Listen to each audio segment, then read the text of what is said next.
So if feelings and emotions are the end product of past experiences, and you can remember experiences better because you can remember how they feel, and those emotions are familiar, it tells us two things. Number one, nothing new is happening in your life.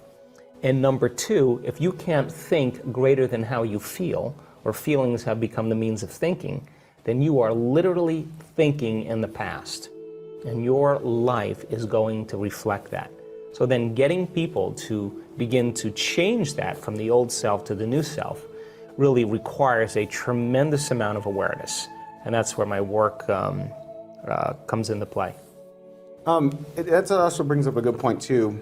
When we're talking about projecting into the future, our emotional awareness, sometimes our uncertainty, our anxiety, has us projecting a reality that may not be real in our own minds. We might have an anxiety that's not based in reality. Can we talk a little bit about that and how emotions play a part in that, especially when it comes to uncertainty? Okay, great question.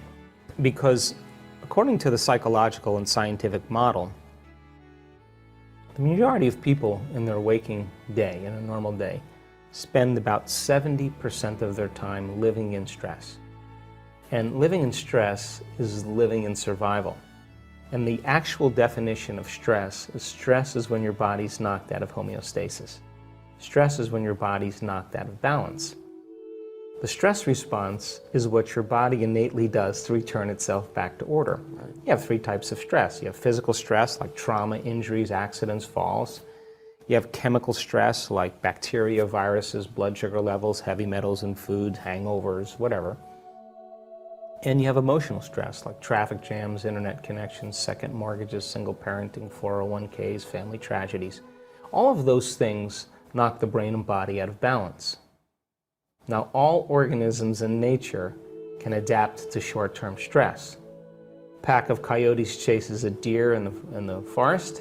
The deer outruns the coyotes. The stress is over. The deer returns back to homeostasis and it grazes again. The event is over. When the deer perceives a threat in its external environment, it turns on a primitive nervous system called the fight or flight nervous system.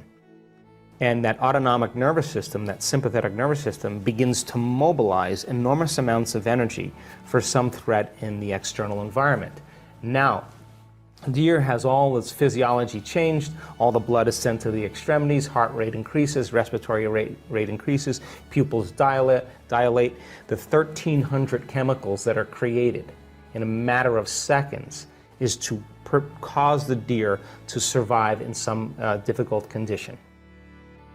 Now, human beings have the same mechanisms, and when we perceive a threat in our external environment, like a lion, we are going to run or fight or freeze. But if you've had problems with your coworker, or you've had a very difficult experience with your mother-in-law, the moment you perceive your mother-in-law or your coworker, you have a past experience with them, you're going to turn on the same primitive nervous system just like you were being chased by a lion. So what was once highly adaptive now becomes very maladaptive, because when you're mobilizing all of that energy, you are going to operate in very predictable ways. You're going to be an amped up animal with a big memory bank.